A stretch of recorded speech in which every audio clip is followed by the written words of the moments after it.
कल अपनी चर्चा चल रही थी कि जीव हर समय कितने कर्मों को ग्रहण करता है, कितने कर्मों को ग्रहण करता है? अनंत अनंत कर्मों को ग्रहण करता है। उसकी राशि कितनी है? सिद्धों से अनंतवें भाग और अभव्य से अनंतवें गुणे। इतना क्लियर हो गया तो अब आपका प्रश्न ये उठना चाहिए, क्या केवल हम ग्रहण ही करते छोड़ते नहीं है क्या? अनंत काल आपने बिता दिया कर्मों को ग्रहण करते करते, तो क्या केवल झोली भरी ही है, कभी खाली नहीं करी क्या? कर्मों को आपने छोड़ा है कि नहीं छोड़ा है? वरुण भैया, सिर्फ ग्रहण ही किया या छोड़ा भी है? हाँ या ना, आप तो बोलो। छोड़ा भी है, यानी आय के साथ व्यय भी होता है। यदि कर्म का आश्रम होता है तो कर्मों की निर्जरा भी होती। क्या बोला मैंने? कर्मों का यदि आश्रम होता है तो कर्मों की निर्जरा भी होती है। तो दूसरा प्रश्न ये है कि अगर अनंत कर्मों को हम हर समय ग्रहण कर रहे हैं तो कितने कर्मों को हर समय छोड़ रहे हैं? तो आचार्य भगवान क्या कहते हैं? अनंत कर्मों को आप हर समय छोड़ भी रहे हो। क्या बोला? हमने हर समय अनंत कर्मों को ग्रहण किया और उसी समय अनंत कर्मों को छोड़ भी दिया।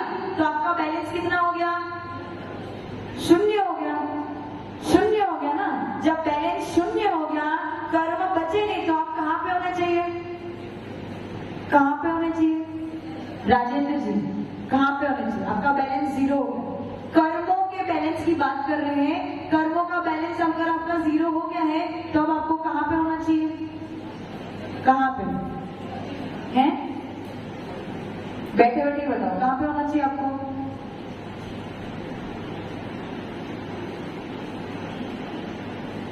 मोक्ष में होना चाहिए। तभी आप मोक्ष में हो। मतलब कुछ ना कुछ गड़बड़ तो, कुछ ना कुछ गड़बड़ तो है। आचार्य भगवान कह रहे हैं कि अनंत कर्मों को हर समय ग्रहण भी किया, अनंत कर्मों को हर समय छोड़ा, लेकिन फिर भी 1.5 गुण हानि समय प्रबल कर्म हमारी सत्ता में रहते हैं। अब ये क्या है आपको समझ में नहीं आएगा। तो जब इसका उदाहरण देते तो कैसे देते हैं? यदि आपने किसी बर्तन में घी क्या किया? घी लिया, अब उस बर्तन को खाली कर दिया तो पूरा घी खाली हो गया क्या? बर्तन में चिपका रह जाएगा। बस उसी प्रकार से भले ही आप अनंत कर्मों को हर समय ग्रहण कर रहे हो, अनंत कर्मों को हर समय छोड़ रहे हो, लेकिन फिर भी सत्ता में आपके पास अनंत कर्म अभी भी बैठे हुए हैं। समझ में आया? मतलब ग्रहण कितना किया? अनंत। छोड़ा कितना? अनंत। फिर भी बैलेंस कितना है? अनंत। क्योंकि अनंत के कितने भेद हैं? अनंत के अनंत भेद है। अनंत शब्द का अर्थ क्या होता है? अ यानी नहीं, अंत। जिसका कोई भी अंत नहीं है वो अनंत है। ऐसी राशि हम कर्म को ग्रहण करते हैं और कर्म को हर समय छोड़ते हैं, उसके बाद भी हमारे पास सत्ता में अनंत कर्म रहते हैं। अब इसमें किसी को कोई प्रश्न है क्या? किसी को प्रश्न है? अगर आपको प्रश्न नहीं है तो मैं प्रश्न उठाऊं। अब आपका प्रश्न ये होना चाहिए कि माता जी आपने बोला कि हर समय हर जीव अनंत कर्मों को ग्रहण कर रहा है, जैसे राजेंद्र जी और संतोष जी दोनों ही हर समय अनंत कर्मों को ग्रहण कर रहा है, लेकिन फिर भी एक का हाईवे साफ हो गया और एक के अभी भी बाल है। ऐसा क्यों? कर्मों की वजह से ही ना। एक का हाईवे तो साफ हो गया और एक के अभी भी बाल, तो किसी ना किसी कर्म की वजह से। तो ये ऐसा क्यों?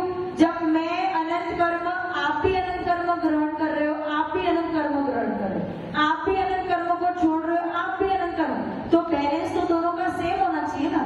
तो ऐसा क्यों कि एक का हाईवे साफ हो गया और एक के पास पूरे बाल? ऐसा क्यों? ऐसा क्यों?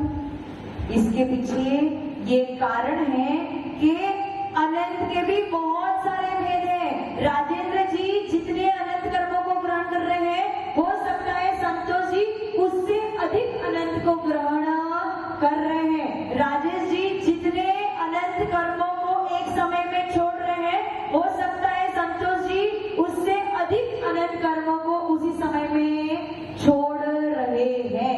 ये नहीं समझना कि अनंत केवल एक संख्या है। 100 भी संख्या थे और 1000 भी संख्या थे। यदि मैंने बोला कि संख्या शब्द लिया तो संख्या में जितनी राशि आती है उस सबको आपको मानना पड़ेगा, कोई फिक्स राशि नहीं है। उसी प्रकार से अनंत की कोई फिक्स राशि नहीं है। अनंत केवल उसको शब्द, उसको संज्ञा दी गई है, इसके बहुत सारे भेद है।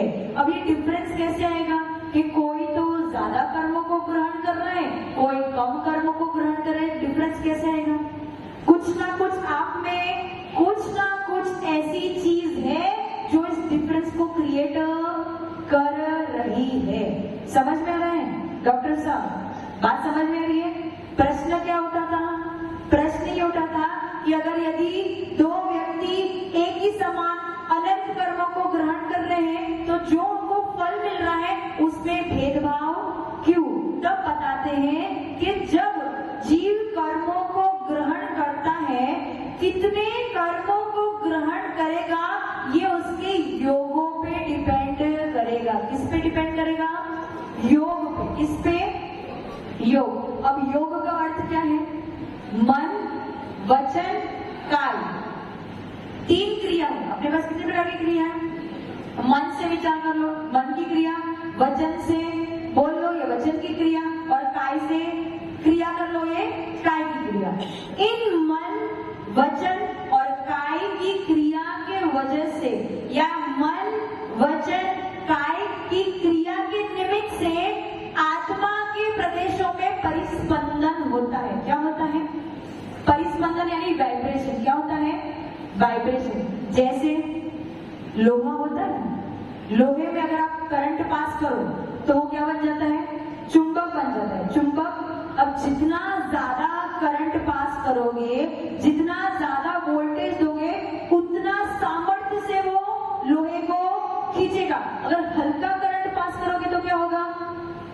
उतनी सामर्थ्य से लोहे को, भारी लोहा हो तो उसे नहीं खींच पाएगा, हल्का लोहा होगा तो उसे खींचेगा। लेकिन ज्यादा वोल्टेज दोगे तो भारी लोहे को भी खींच लेगा।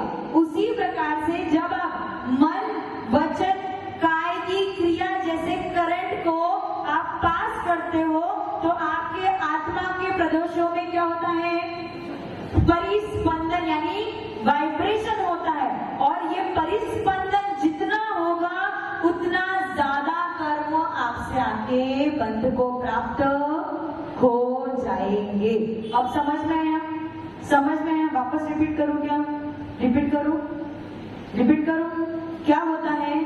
कोई लोहा होता है, चुंबक बनाने के लिए उसमें वोल्टेज देते हैं। जितना हाई वोल्टेज दोगे उतनी उसकी सामर्थ्य बढ़ जाएगी।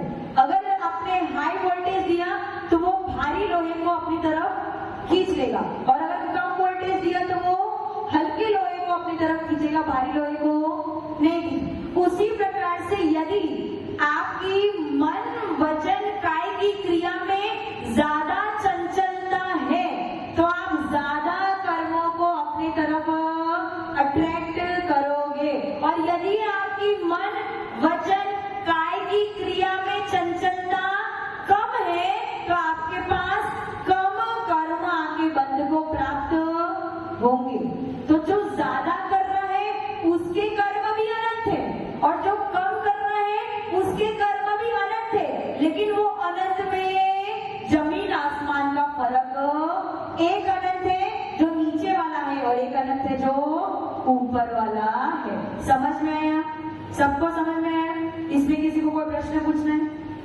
संतोष जी नहीं समझ में आया? आ गया ना? तो इसी वजह से ये डिफरेंस पैदा होता है कि किसी के पास ज्यादा कर्म परमाणु है और किसी के पास कम कर्म परमाणु है। योग का डेफिनेशन क्या बताया मैंने? मन, वचन,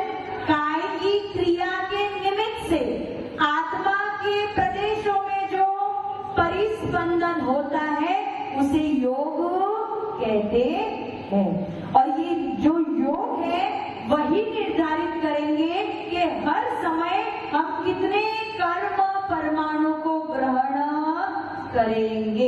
इतना क्लियर? आनंद क्लियर? आप लोग थोड़ा एक्सप्रेशन दो ताकि मुझे समझ में आए कि आपको क्लियर हुआ कि नहीं। क्लियर हुआ? किसी को प्रश्न पूछना है? यदि प्रश्न पूछना है तो अभी पूछो। किसी को नहीं पूछना? पूछ रहा है कोई प्रश्न? शीतल आंटी नहीं? पूछ लो। हाँ साधना आंटी, हाँ प्रश्न पूछो।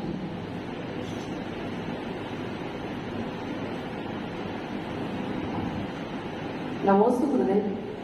पहले दिन गुरुदेव ने बताया था कर्मों के बारे में। जैसे कोई बच्चा स्कूल जाता है, पढ़ता है, एग्जाम देता है, फेल हो जाता है, तो गुरुदेव ने बताया था कि उसकी कर्मों की वजह से वो फेल हो जाता है। और ऐसे 2-3 उदाहरण बताए थे। तो हर कोई व्यक्ति ये समझ ले कि मेरे हर काम, हर चीज कर्मों की वजह से हो रही है, तो फिर वो आगे कुछ प्रयास ही नहीं करेगा कि जो कर्म होंगे उसके अनुसार होता रहेगा कार्य। तो आप आगे मेहनत नहीं करेगा पढ़ने के लिए कि मेरे कर्म अच्छे होंगे तो मैं पास हो जाऊंगा। आपका प्रश्न बिल्कुल सही है, लेकिन उस दिन क्योंकि वो प्रारंभिक अवस्था थी, आप लोग बिल्कुल नए स्टूडेंट थे, तो आपको उस प्रकार से गुरुदेव समझा रहे थे। लेकिन साधना आंटी ने क्या प्रश्न पूछा? यदि सब कुछ कर्म से ही होने वाला है तो मेरी मेहनत करने का कोई अर्थ ही? यदि मुझे पैसे मिलेंगे तो भी मेरे पुण्य से मिलेंगे, अगर मैं भिखारी बनूंगा तो भी मेरे पाप से बनूंगा। जब कर्म ही सबको डिसाइड करेगा तो मुझे मेहनत करने की कोई जरूरत नहीं है। तो क्या बताते हैं, आपने पूर्व में जो कर्म बांधे हैं वो आज आपका भाग्य बनेगा, लेकिन आज के पुरुषार्थ से आप अपने कर्मों की लीला को बदल भी सकते हो। यदि कोई बच्चा एक बार पढ़ाई करता है, उसे समझ में नहीं आता, तो वो क्या करेगा? दूसरी बार पढ़ेगा। दूसरी बार भी समझ में नहीं है तो तीसरी बार, और तीसरी बार में उसको समझ में आ जाएगा। उसका मतलब उसने क्या किया? पहली बार में वो कर्म अपना फल दे रहा था, दूसरी बार में भी कर्म ने अपना फल दिया, लेकिन तीसरी बार जब उसने पुरुषार्थ किया तो कर्म ने अपने फल को ढीला कर दिया। तो केवल हमें ये निर्भर होके नहीं बैठना है कि कर्म जो है बस वही है, हमें अपने पुरुषार्थ करते रहना है। कोई जब यहाँ पे जब आप पैदा हुए थे, जब आपके बाप दादा पैदा हुए थे, तो कोई अमीर होके पैदा नहीं हुए, अमीर होके पैदा हुए थे। यदि उनका पुण्य होता तो जन्म से ही अमीर होते। यदि उनके पुण्य कर्म का उदय होता, साता वेदनी कर्म का उदय होता, तो जन्म से ही वो अमीर होते। लेकिन उन्होंने क्या किया? जन्म से अमीर नहीं थे, उन्होंने मेहनत किया, पुरुषार्थ किया, और पुरुषार्थ करके अपने भाग्य को बदला, और पुरुषार्थ करके अपने कर्मों के फलों को ढीला किया, तब जाके वो धनवान बन पाए। समझ में आया? हाँ, कुछ पूछना है आपको?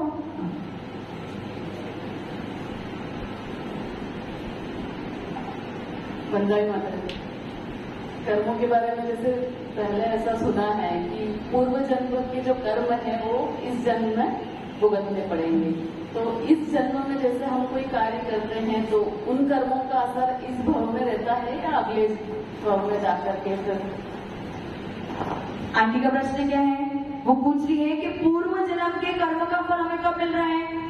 इस जन्म में। तो इस जन्म के कर्म का फल कब मिलेगा? कब मिलेगा बताओ? अगले जन्म में? ऐसा नहीं होता है। जब आप कर्मों को बांधते हो उस समय वो कर्म अपना फल कब तक देगा उसकी स्थिति भी निर्धारित, स्थिति यानी टाइम भी निर्धारित हो जाता है। यदि आप अच्छे परिणामों से कर्म को बांध रहे हो तो जो पाप प्रकृति है उसका काल कम होगा। तो हो सकता है समझो कि आज आपने कोई कर्म बांधा जो केवल 10 साल अपना फल देगा, तो 10 साल यानी बस अभी का अभी इसी जन्म में वो अपना फल देकर उसका काम पूरा हो जाएगा। और यदि आपने बहुत बड़े बड़े कर्म बांधे हैं तो हो सकता है इस जन्म में बांधे हुए कर्म अगले जन्म में नहीं, उसके आगे आगे बहुत सारे दे सकता है। इसलिए ऐसा आप कोई नियम मत बनाओ कि पूर्व जन्म के कर्म के फल इस जन्म में और इस जन्म के कर्म के फल अगले जन्म में, ऐसा जरूरी नहीं है। अभी तो आप बिल्कुल स्टार्टिंग में हो, आगे जब जाओगे तो आपको समझ में आएगा कि आगे अदय में आने वाले कर्म को हम खींच के आज भी उदय में ला सकते हैं। इतनी सामर्थ्य इस आत्मा में है। अगर केवल कर्मों को ही सब कुछ मान के यदि जीव बैठ जाते तो कोई भी अरिहंत और सिद्ध नहीं बन पाता। समझ में आ रहा है? समझ में आ रहा है? जब ये साधु बने हैं, त्यागी व्रती बने हैं, तो वो किसलिए बने हैं? वो जो कर्म आगे अपना फल देंगे उनको खींच के अभी अपना फल दे देंगे, ताकि उनके कर्म जल्दी खाली हो जाएंगे। वो आपसे ज्यादा पुरुषार्थ कर रहे हैं, इसलिए उनका बैलेंस जल्दी खाली हो रहा है, और जिस दिन बैलेंस खाली हो जाएंगे उस दिन वो क्या बन जाएंगे? सिद्ध बन जाएंगे। समझ में आया? समझ में? हाँ, तो अपनी बात किसी को कोई प्रश्न पूछना है? हाँ, जब उधर पीछे पीछे पीछे पीछे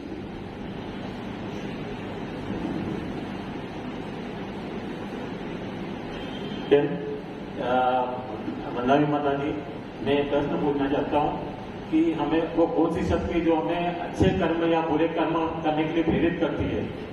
कौन सी शक्ति है जो आपको अच्छे कर्म या बुरे? शक्ति कोई भी नहीं है, केवल आप स्वयं ही आपकी शक्ति है। ये जीव तत्व है, और जीव तत्व का जो सोचने का, विचारने का तरीका है, या जो उसके पुराने संस्कार बैठे हैं, बस वही उसको प्रेरित करते हैं। यदि आपके संस्कार पूर्व जन्म में भगवान का भक्ति करने में या साधु की भक्ति करने में इस तरह के संस्कार होंगे, तो इस जन्म में भी आपके वही संस्कार उधर में आएंगे। और पूर्व जन्म में अगर आप नारकी होंगे तो इस जन्म में आप वही वाले मारपीट वाले ही काम करोगे। तो आपके संस्कार पे डिपेंड करता है कि आप किस प्रकार का कार्य करते हो। समझ में आया? समझ में आया? तो वो संस्कार पूर्व जन्म से आते हैं? पूर्व जन्म और बहुत सारे पूर्व जन्म में से संस्कार चले आते हैं। इस संस्कार को जब आप तोड़ोगे तब जाके आप आगे बढ़। जैसे आपको, अगर मैं आपको गाली दूं तो आपको क्या आएगा? क्रोध आएगा। मैं यदि आपको बहुत बुरा भला बोल दूं, आपको क्रोध आएगा? आएगा, फाइनल है, आएगा। कि ऐसा कैसे बोल दिया मुझे? मेरे नियम है क्रोध करने। अरे वो आपके नियम है क्रोध नहीं करना, फिर भी ऐसा एक भी समय नहीं है जब आपकी कषाय उदय में नहीं आ रही है। केवल नियम करने से कुछ भी नहीं होता है। अभी भी आपको क्रोध अथवा मान अथवा माया अथवा लोभ कषाय का उदय अभी भी आपको चल रहा है। तो मैं अगर आपको भूला भला बोलती हूँ तो आपको क्रोध आएगा? आएगा, कुछ ना कुछ तो क्रोध आएगा। अब बताओ क्यों आएगा? क्रोध करना आपका स्वभाव है क्या? स्वभाव है आपका? हाँ दादाजी, आपका स्वभाव है क्रोध करना। स्वभाव मैंने कल क्या बताया? केवल ज्ञान और दर्शन मेरा स्वभाव है। केवल जानना, देखना और जानना ही मेरा स्वभाव है। आपने देख लिया और जान लिया कि माताजी मुझे कुछ बुरा बोल रही है, उसके आगे आपका क्रोध करना तो आपका स्वभाव है ही नहीं। आपने देख लिया और जान लिया कि माताजी मुझे कुछ बुरा बोल रही है, लेकिन उसके आगे बढ़ने का आपका स्वभाव था ही नहीं, क्योंकि मेरा स्वभाव क्या था? जानना और देखना, उसके बाद छोड़ देना। लेकिन मैंने क्या कर दिया? क्रोध कर दिया। क्यों किया? कि पूर्व में हमारी ऐसी आदत पड़ी है कि कैसी भी प्रतिकूल परिस्थिति हुई कि तुरंत आपको क्रोध आ जाता है। ऐसा क्यों? क्योंकि आपके पूर्व के संस्कार है, आपकी ऐसी आदत ही है कि किसी ने कुछ बोला नहीं कि तुरंत क्रोध कर लेना। बस इस आदत को जब आप तोड़ोगे, इस संस्कार को आप तोड़ोगे, तो कर्मों की निर्जरा जल्दी होने लगेगी। बंदा भी मानता है। हाँ विनोद जी। वंदे माता जी। जब पूर्व के संस्कार की बात आई तो महावीर स्वामी का जब पूर्व भील था तब वो शिकारी था, तो उसका कर्म और संस्कार शिकार करने के थे, तो उसने असंख्यात पाप का बंद किया। फिर वो निकट भव्य में तीर्थंकर कैसे बने? एक भाव में उन्होंने शिकारी का काम किया, राइट? एक भाव में उन्होंने शिकारी वाला काम किया।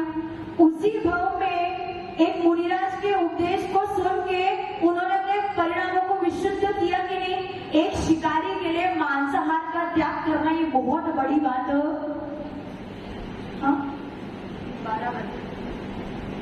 एक शिकारी के लिए मांसाहार का त्याग करना बहुत बड़ी बात है। आप लोग तो मांसाहारी नहीं हो, इसलिए आपको मैं बोलूंगी मांसाहार का त्याग कर लो तो आपके लिए बहुत ही आसान बात है। लेकिन जो आलू खाता है उसको बोलो भाई आलू त्याग करो, करेगा क्या? उसके लिए आसान। जो ये पीता है उसको बोलो त्याग करो, करेगा क्या? बोलेगा थोड़ा टाइम चाहिए त्याग करने के लिए। लेकिन उस पुनर्वा भील ने क्या किया था?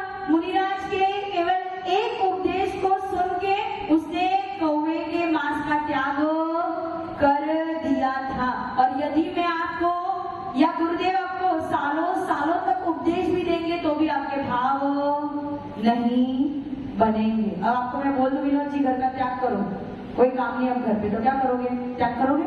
एक बार में सालों साल बीत जाएंगे आपको अपने मन को बनाने के लिए। और उस पूर्वा भील ने केवल एक ही बार में कौवे के मांस का त्याग कर दिया था। और कैसे त्याग किया था?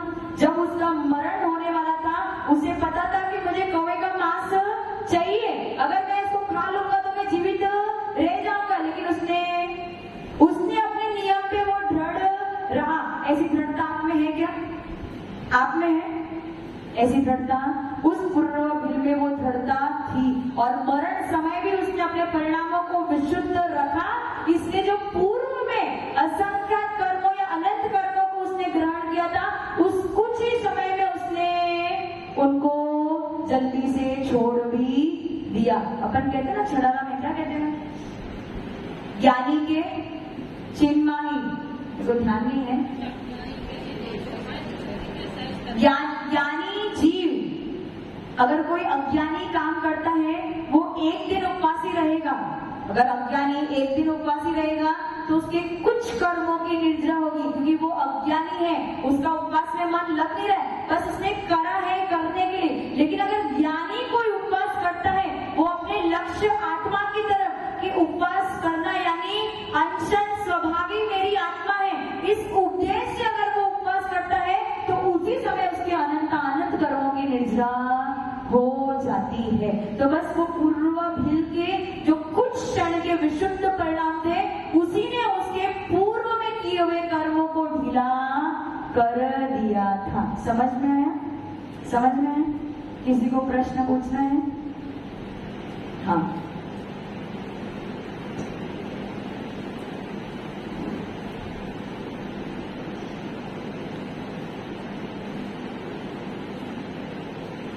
नमोस्तु आचार्य जी, वंदना माता जी। माता जी, आपने बताया कि मन वचन काय की चंचलता अधिक होगी तो कर्मों का बल अधिक होगा, और मन वचन काय की चंचलता यदि कम होगी तो ऐसा कैसे हो सकता है? मतलब किस तरीके से चंचलता कम हो, चंचलता ज्यादा? काय की चंचलता अधिक, वचन की चंचलता अधिक और कम, इसका मतलब अंतर क्या है? कोई व्यक्ति होता है जो बिल्कुल थोड़ी सी चीज में बहुत सारा बड़बड़ा जाता है, बहुत सारी कायकी क्रिया कर लेता है। चंचल जो बच्चे होते हैं वो कितने चंचल होते हैं, तुरंत उठ के भागेंगे, तुरंत उठ के कुछ करेंगे। और आप लोग ऐसा करोगे क्या? बड़े भी ऐसे कुछ कुछ होते हैं जो थोड़ी सी चीज हुई नहीं कि बड़बड़ करना चालू कर दिया, कुछ हुआ नहीं कि तुरंत उठ के भागना चालू कर दिया। ये सब क्या है? चंचलता है। अगर आप में स्थिरता होती तो आप ऐसा नहीं करते, आप में वो चंचलता नहीं होती। बस इस चंचलता के वजह से ही आपको ज्यादा कर्म परमाणु आगे बंध को प्राप्त हो जाएंगे। यदि इस चंचलता को कम करोगे तो वो कर्म परमाणु कम संख्या में बंध को प्राप्त होंगे। अब प्रश्न को छोड़ दो, थोड़ा सा आगे पढ़ाओ, नहीं तो रह जाएंगे ऐसे। अपनी बात ये चल रही थी कि योगों पे डिपेंड करता है कि कितने ग्रहण करोगे, ठीक है। अब निद्रा भी आप अनंत कर रहे हो, आप भी अनंत निद्रा कर रहे हो, हम भी अनंत निद्रा कर रहे हैं और गुरुदेव भी अनंत निद्रा कर रहे हैं। लेकिन आप जितनी कर रहे हो उससे ज्यादा निद्रा हम उससे ज्यादा गुरुदेव की हो रही है। फर्क किसमें है? तपस्या में, चारित्र में, संयम में, श्रद्धा में फर्क होने की वजह से आपका जो अनंत है वो हमारे अनंत से कम है, और जो हमारा अनंत है उससे ज्यादा अनंत किसका है? गुरुदेव का या मुनिराजों का होता है। समझ में आ गया? तो केवल अनंत कहने मात्र से उस राशि को फिक्स नहीं करना, उस अनंत के भी कई भेद होते हैं। इतना क्लियर है? इतना क्लियर है? तो अब फाइनल क्या हुआ, कंक्लूजन क्या हो गया कि हम हर समय अनंत परमाणु को ग्रहण करते हैं, हर समय अनंत परमाणु को छोड़ते हैं, फिर भी हमारी सत्ता में अनंत परमाणु बैठे रहते हैं। और जो सत्ता में पड़े हुए अनंत परमाणु हैं, वो जब अपना फल देते हैं हम उसको रिएक्ट करते हैं, और जब आप रिएक्ट करोगे तो और नए कर्म आपके पास आ जाएंगे। उसका उदाहरण क्या है? मानो कि डॉक्टर साहब को बुखार आ गया। आपको क्या हो गया? बुखार। अब ये बुखार किसकी वजह से है? कोई ना कोई कर्मों की वजह से है। तो वो असाता वेदनीय कर्मों की वजह से। असाता वेदनीय एक ऐसा कर्म है जो आपको दुख देता है। तो उनको बुखार आ गया, अब वो दुखी हो रहे हैं। असाता वेदनीय कर्म अपना फल दे रहा है, अब वो दुखी हो रहे, मुझे बुखार आ गया, बुखार आ गया, बुखार, मतलब दुख में और दुखी होए जा रहे हैं। और आप जितना और दुखी होगे उतने ज्यादा कर्म को बुलाओगे। और यदि साधु को बुखार आ जाए तो साधु क्या करते हैं? साधु को बुखार आ जाए तो साधु क्या करते हैं? सो जाते हैं, सब काम छोड़ देते हैं, सामायिक प्रतिक्रमण स्वाध्याय सब छोड़। क्या करते हैं? वो अपने बुखार को साइड में रखते हैं, वो केवल अपनी आत्मा पे ध्यान देते हैं कि बुखार मेरा स्वभाव, ये तो कर्म का फल है, बस आया है अपना फल देके, पर मुझे अपनी क्रिया करनी है। तो साधु ने क्या किया? अपनी विशुद्धि को बढ़ाया। तो जब विशुद्धि को बढ़ाया तो क्या हुआ? क्या हुआ? कर्मों की निर्जना हुई, उसने अपना फल कम कर दिया। पर आपने क्या किया? जो कर्म आज अपना फल दे रहे हैं उसके उत्तर में आपने और कर्मों को बुला लिया। अब ये साइकिल ऐसे ही, आज का कर्म आपको फल देगा, आप नए कर्मों को बुला, कल का कर्म आपको फल देगा और नए कर्मों को, मतलब आपका साइकिल ऐसे ही चलता रहेगा। आपको करना क्या है? इस साइकिल को तोड़ना है, ब्रेक लगाना है। कर्म अपना फल देंगे, आपको रिएक्ट करना बंद कर देना है। समझ में है? कर्म अपना फल तो देंगे, पर हमें रिएक्ट करना बंद कर देना है। यदि आप रिएक्ट करना बंद कर दोगे तो जो नए कर्म आपके पास आ रहे हैं उसकी संख्या कम हो जाएगी। समझ में है वरुण भैया? कुछ समझ में है? तो बदलाव जीवन में आएंगे कि नहीं आएंगे? आएंगे। ये आपको इसीलिए समझाया जा रहा है ताकि आपका जीवन जीने का जो तरीका है या आपके जो परिणाम बनाने के या भाव बनाने के जो तरीके हैं उसे आप बदल दो, और बदल दोगे तो आपकी कर्मों की तीव्रता अपने आप कम हो जाएगी, और जो आपका संसार का काल है वो भी कम हो जाएगा। समझ में आ गया? किसी को कोई प्रश्न पूछना है? कोई? प्रेरणा टी कोई प्रश्न? अब तक सब कुछ क्लियर है? आगे, कर्म के कितने भेद होते हैं?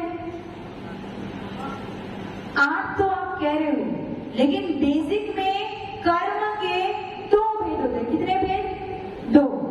द्रव्य कर्म और भाव कर्म। कितने भेद? 2 भेद। द्रव्य कर्म और भाव। द्रव्य यानी क्या? द्रव्य से आप क्या समझते हो? द्रव्य यानी वस्तु। ये सब द्रव्य, ये जो सारी आपको दिख रही है वो सब पुद्गल वस्तु, ये द्रव्य। और भाव यानी अपने आत्मा के परिणाम, ये भाव। अब द्रव्य कर्म और भाव कर्म। तो द्रव्य कर्म जो पुद्गल परमाणु पिंड जो कर्म रूप परिणमित होके आपसे बंध को प्राप्त हो रहे, वो सब क्या है? द्रव्य कर्म। ये जो पुद्गल परमाणु वातावरण में है या जिस स्थान पे हम बैठे हैं उस स्थान पे जो पुद्गल परमाणु है, जब मैंने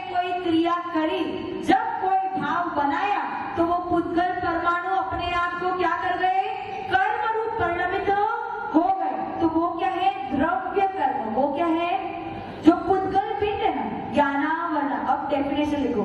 ज्ञानावरणादि पुद्गल पिंड को द्रव्य कर्म कहते हैं। ज्ञानावरणादि पुद्गल पिंड को द्रव्य कर्म कहते हैं।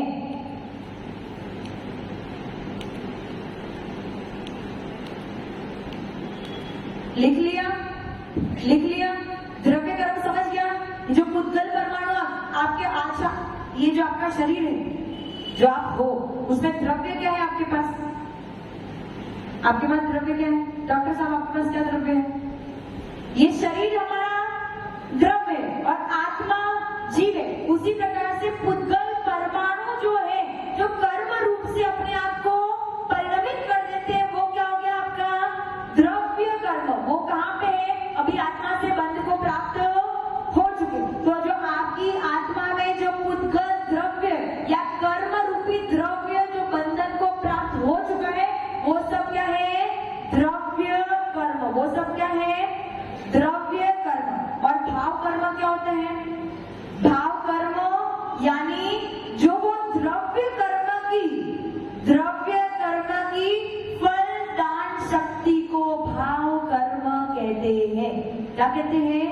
द्रव्य कर्म की फल दान शक्ति को भाव कर्म कहते हैं। द्रव्य कर्मों की फल दान शक्ति को भाव कर्म कहते हैं। नहीं लिखा क्या? समझ में नहीं है? लिख लिया कि नहीं लिख लिया? लिख लिया तो मेरे तरफ जाते हैं। द्रव्य कर्म क्या करेंगे? उदय में आएंगे। क्या करेंगे? उदय में आएंगे। यदि पाप कर्म आपका उदय में आ रहा है तो उसकी वजह से क्या होगा? कोई पाप कर्म उदय में आ रहा है तो आप धनवान, समझो आप धनवान नहीं होंगे। तो धनवान नहीं होंगे तो आप क्या होंगे? रंग होंगे। और रंग होंगे तो आप दुखी होंगे कि मेरे पास धन नहीं। तो ये द्रव्य कर्म ने क्या दिया? अपना फल दिया। और फल दिया तो आपके अंदर में भाव, कौन से भाव बने कि मैं रंग हूं। ये भाव क्यों बने? ये द्रव्य कर्म ने अपना फल दिया। समझ में आया क्या? द्रव्य कर्म ने क्या किया? उदय में आके अपना फल दिया। उस फल की वजह से आपके अंदर में कुछ भाव बने।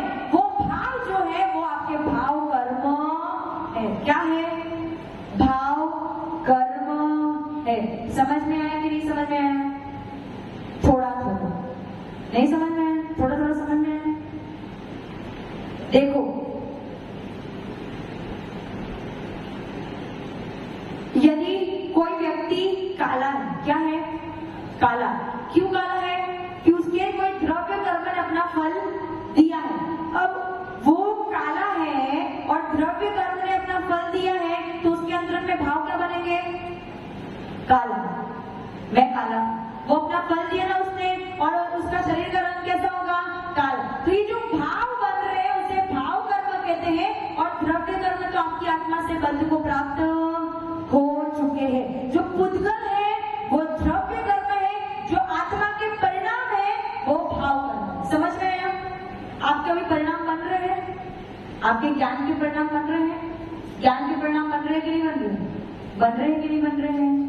थोड़ा आपको समझ में आ रहा है, थोड़ा आपको समझ में नहीं आ रहा है। तो क्यों नहीं आ रहा है? क्योंकि ज्ञानावरण कर्म आपको फल दे रहा है।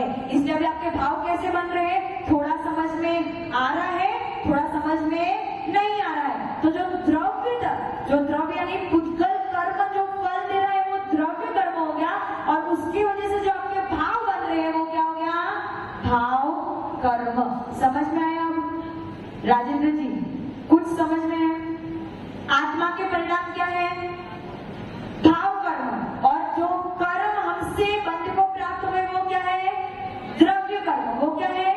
द्रव्य। और वो द्रव्य कर्मों की जो फलदान शक्ति, वो जब अपना फल देते हैं ना आपको, जो फलदान शक्ति बस वही भाव कर्म है। इतना क्लियर है? इससे आगे मैं नहीं पढ़ाऊंगी क्योंकि आपका डोज पूरा हो चुका है। यदि आगे मैंने पढ़ाया तो सब ऊपर से जाएगा। मुझे समझ में ऐसा आ रहा है कि ये जो लास्ट वाली बात है द्रव्य कर्म और भाव भाव कर्म वो शायद समझ में नहीं आ रहा है। तो आप प्रश्न पूछो तो मैं आपको और अच्छे से समझाऊं। कोई प्रश्न है आपके मन में? ऊपर नहीं, यहीं पे पूछोगे ताकि सबको समझ में आए। इससे आगे चर्चा होगी और ज्ञान, सबके ज्ञान की वृद्धि होगी। देखो क्या बोला, द्रव्य कर्म यानी पुद्गल कर्म। द्रव्य कर्म यानी, देखो एक और बात समझा रही हो, आप समझ जाओ। द्रव्य कर्म यानी कौन से पुद्गल परमाणु? जो कर्म रूप परिणमित होंगे, हमारी आत्मा से बंध को प्राप्त हो चुके, वो क्या है? आपके द्रव्य। आपके द्रव्य कर्म आपके पास, मेरे द्रव्य कर्म मेरे पास। अब कर्म तो अपना फल तो दे रहे ना। कर्मोदय में आ रहे क्या आपके, कि नहीं आ रहे? आ रहे वरुण जी, कर्मोदय में आ रहे? आ रहे।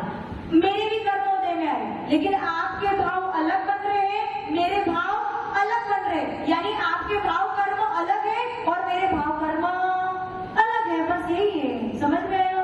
अब कुछ कुछ समझ में आया? हाँ बोलो। थोड़ा थोड़ा और आगे जब बढ़ेंगे तो और क्लियर हो जाएगा। ठीक है, किसी को प्रश्न पूछना है? किसी को प्रश्न पूछना है? 8 बज चुके हैं, हमें गुरुदेव को भी सुनना है। कोई प्रश्न नहीं है?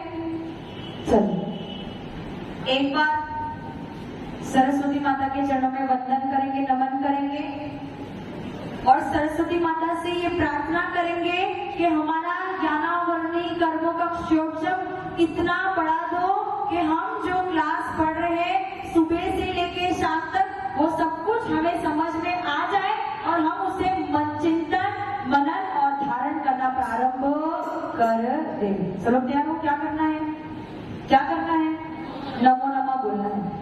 ओम प्रेम वाग्वादिनी द्वादशांगिनी हंसिनामिनी वीणावादिनी सुंदरमिता सारिकताई सरस्वतीभ्यो सरस्वतीभ्यो सरस्वतीभ्यो। जुड़ो द्वादशांगी वाणी माता की, आचार्य गुरुदेव सुंदर सागर जी महाराज की। ओम नमः सिद्धेभ्यः। ओम नमः सिद्धेभ्यः। पंच परमेश्वरी भगवान की, एक आदिनाथ भगवान की, अंतिम सत्संगपति भगवान महादेव स्वामी की, आचार्य गुरुदेव विमल सागर जी महाराज की, आचार्य गुरुदेव सरस्वती सागर जी महाराज की, 3 करोड़ मनी रंगों की द्वादशांगी वाणी माता।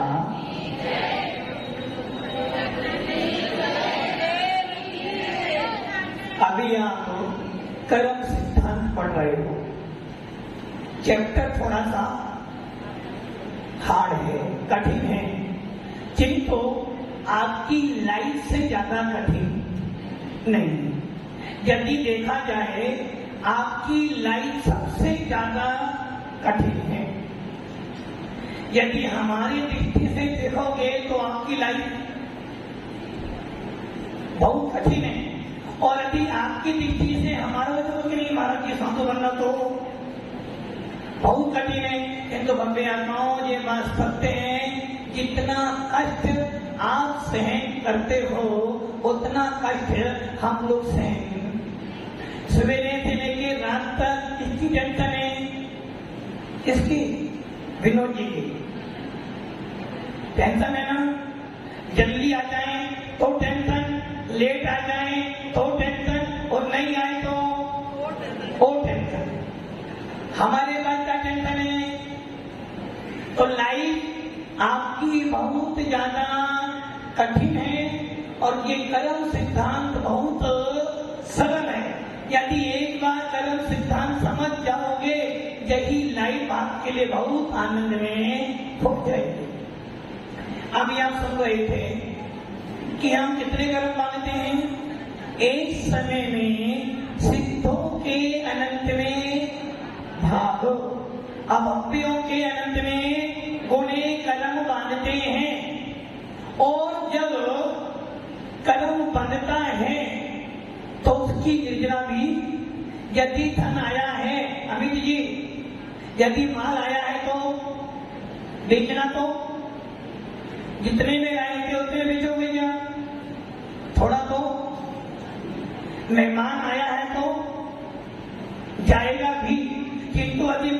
की ज्यादा सेवा कर दोगे तो वो जाने वाला। यदि तुम्हारा साला आ जाए क्या होगा फिर? 15 दिन तो, और पापा जी आ जाए तो 2 या 4 दिन में। वैसे ही जब आपने कर्मों को बुलाया है, कितने कर्म बुलाए हैं? अभव्यों के अनंत गुणे, सिद्धों के अनंत में भाग। और जब निद्रा करी तो इतने ही कर्मों की निद्रा भी कर दी, बैलेंस बराबर हो गया। उदाहरण क्या देते हैं?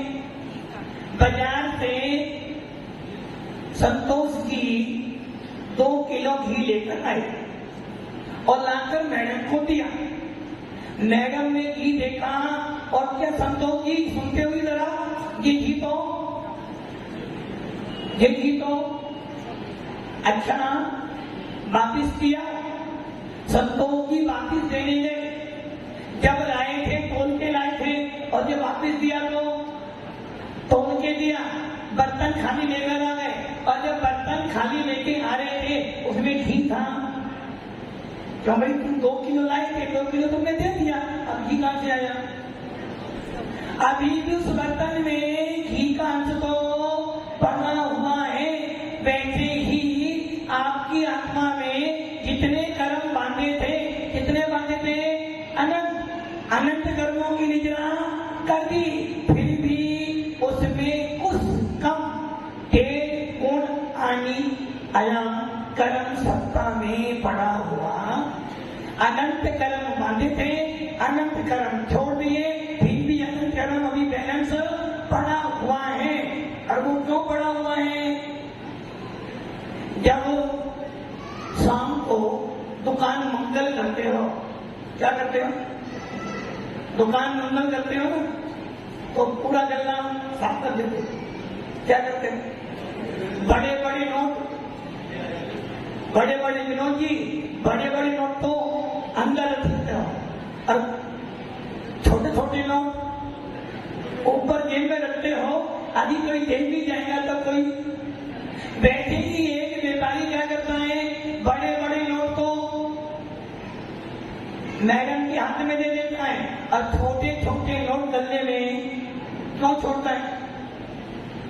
यदि मैंने पूरा गल्ला साफ कर लिया तो अगले दिन मंगल के स्थान खुद हो जाएगा, इसलिए गल्ले में कुछ सामान छोड़कर आते हो। वैसे ही जिस गल्ले में थोड़ा सा माल छोड़कर आए थे, मन में विश्वास है कि कल आमदनी होगी। वैसे ही जितने कर्म बांधे थे उतने कर्मों की निद्रा कर दी, फिर भी आत्मा के अंदर सत्ता में 1.5 गुण हानि आया कर्म पड़ा रहा, जिसके निमित्त से आगे नवीन कर्मों का आश्रय बंद होता है।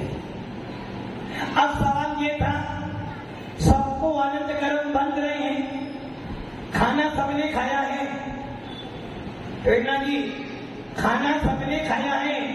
एक व्यक्ति मोटा हो जाता और एक व्यक्ति पतला हो जाता, दोष किसका है? खाने खिलाने वाले का या खाने वाले? 2 व्यक्ति खाना खा रहे हैं, एक तो लग रहा है कि इसने खाना, और एक व्यक्ति कहते ना कितना ही खिला दो कभी उभरता ही नहीं है। तो गलती किसकी है? खाने वाले की गलती हो रही है, खिलाने वाले की गलती हो रही है? दादी क्या करें? यदि आपकी बहन आपको खाना खिलाए फिर भी आप मोटे नहीं हो पा रहे, और संतोष की खाते हो तो फिर भी मोटे हो जाते हो, तो गलती किसकी है? खिलाने वाले की। क्यों भाई? उनकी मैडम ने घी खिलाती है, आपकी मैडम ने घी खिलाती नहीं है, गलती किसकी है? गलती किसकी है? ये ध्यान रखना, आपने जब खाना खाया था उस समय आपके परिणाम कैसे थे? जैसे परिणामों से खाना खाओगे वैसा उसका रसभाग बनेगा। वैसे ही जो सत्ता में कर्म पड़े हुए थे उन्होंने क्या किया? आपके आगे और कर्मों को, क्योंकि उन सत्ता में पड़े हुए कर्मों से आपने क्या किया? राग द्वेष किया और कर्म बन गए। पैसे से पैसा कमाते हो तो सत्ता में कर्म पड़ा था, उससे आपने और कर्म कमाए, इसे कहते हैं कर्म सिद्धांत।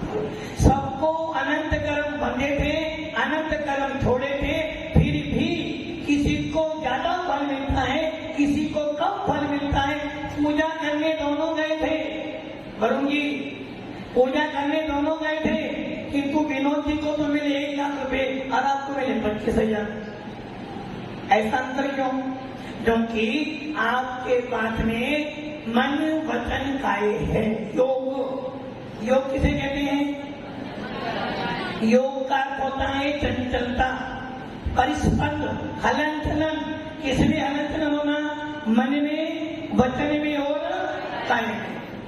जब तत्वा सूत्र पढ़ोगे तो उसमें सूत्र आएगा काय वांग मना कर्म योगा। मन वचन काय की पणति, मन वचन काय की हलन चलन को योग कहते हैं। जितना ज्यादा योगों को चलाओगे उतने ज्यादा कर्म बंधेंगे, जितने कम योगों को चलाओगे उतने कम कर्म बंधेंगे। इसलिए आपके शरीर का परिस्पंद, आपके मन का परिस्पंद, आपका वचन का परिस्पंद जितना ज्यादा होगा उतने ज्यादा कर्म। मम्मी जी ने 2 शब्द बोले, मम्मी जी ने 2 कठोर शब्द बोले और बोलकर मम्मी मंदिर में चले गए।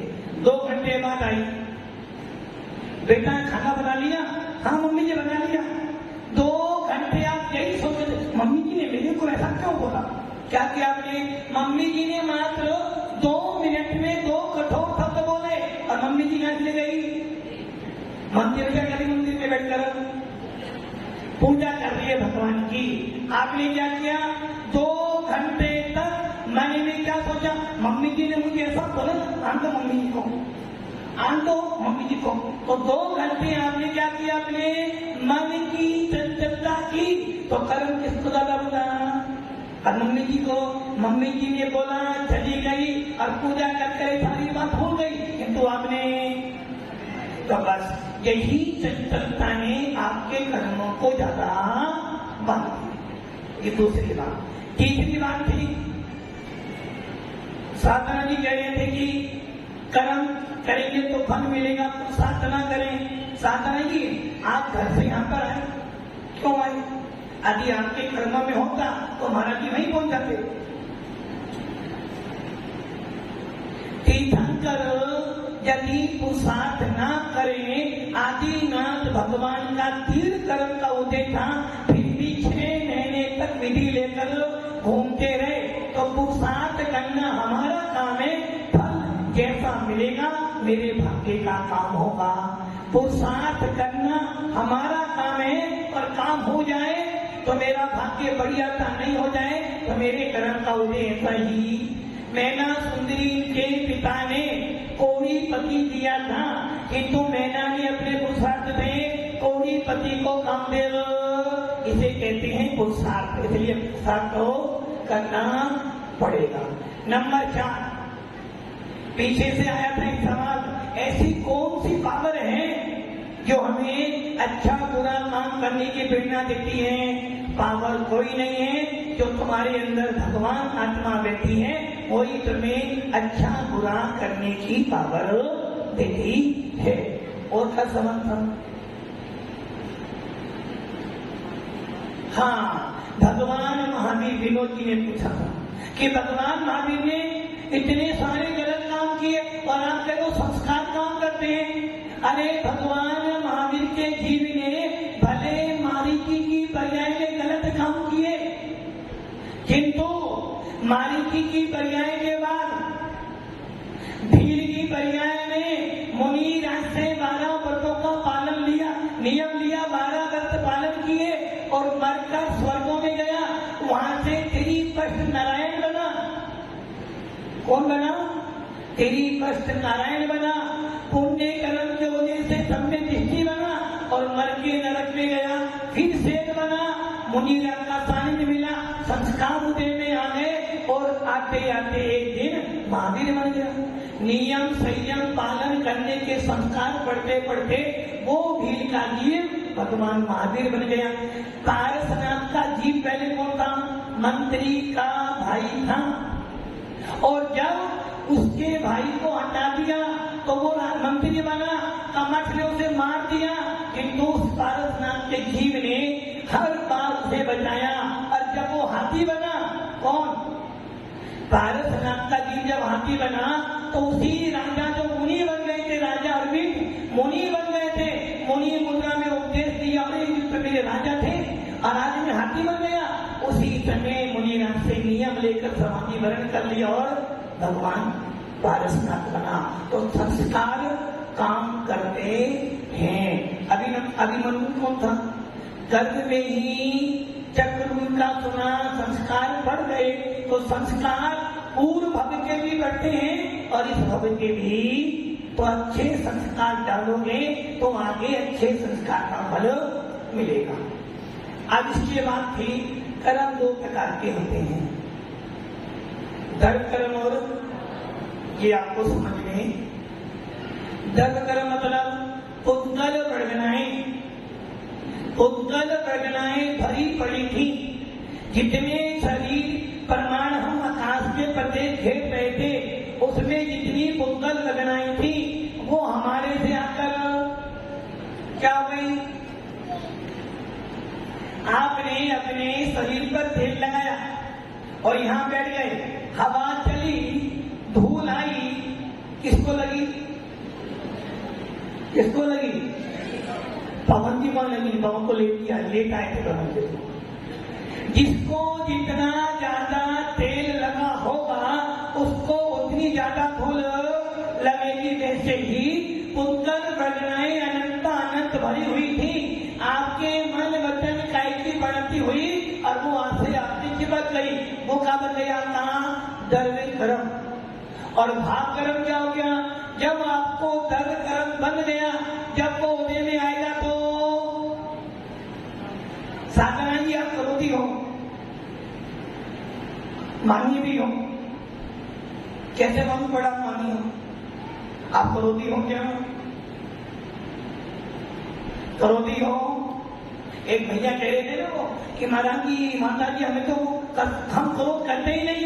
अरे भैया ऐसा 3 काल में नहीं हो सकता कि आप संसारी हो और आपके पास कसाई का उदय नहीं हो, क्योंकि 10वें गुलिस्तान तक कसाई का उदय है। किसी को मन, किसी को तीन। तो आपके उद्गल प्रगनाएं जब बंधे तो वो ज्ञाना वर्णाती रूप हो गए। और जब उसने अपना फल दिया, आपने खाना खाया, खाना खाने के बाद वो क्या बनता? खाना खाया ना विनोद जी, खाना खाया, शाम को खाया, अब वो क्या बनेगा? गुलाब जामुन खाया है तो क्या बनेगा वो बाद में? मलमूत्र नहीं, सप्त धातु, 7 धातुएं बनेगी। रस, खून, मांस, मेद, मज्जा, हड्डी और सूख। सप्त जो आपने आज वस्तु खाई है वो सप्त धातु में परिवर्तित होंगी। और एक धातु के बनने में कितने दिन लगते हैं? 4.5 दिन। एक वस्तु जो आपने आज खाई है डॉक्टर साहब जी, वो वस्तु सप्त धातु में परिवर्तित कब होगी? 4 दिन। और 2 दिन के थोड़ा 4.5 दिन, लगभग 4.5 दिन के बाद वो एक धातु बनेगी। 7 धातु के बनने में 30 दिन लगते हैं। जो वस्तु आपने आज खाई है 30 दिन के बाद वो सप्त धातु बनेगी। तो वैसे ही दर्द कर्म का फल हो गए। दर्द कर्म मतलब उद्गल प्रगनाओं का आत्मा से चिपक जाना और कर्म रूप हो जाना। और जब वो फल देती है तो आपने आज क्रोध किया, अब आपने बात को लिया, उसका फल कब आएगा? जब फल आएगा तो आप दुखी होंगे। यही है आपके भाव कर्म। राग, द्वेष, क्रोध, मान, माया, लोभ, ये सब क्या है? आपके भाव कर्म। क्यों आए भाव कर्म? आपने 10 कर्म बांधे थे, वो अपना फल दे रहा है, इसलिए आप क्रोधी हो, मानी हो, लोभी। ये है भाव कर्म। धीरे धीरे पढ़ोगे समझ में आ जाएगा। आज घर जाकर सोचना कि मेरे भाव कर्म कौन से हैं। मैं रागदेश करती हूँ तो मैं आज रागदेश, अधिपति देव कुछ बोले, मम्मी जी कुछ बोले, पापा जी कुछ बोले तो क्या करना? मैं क्रोधी नहीं, अंदर अधिभार से नहीं बोलोगे तो अंदर मन काम कर रहा है, और यदि मन काम करेगा तो फिर कर्म कर देंगे। इसलिए मन वचन काय को रोकना है। ओम नमः।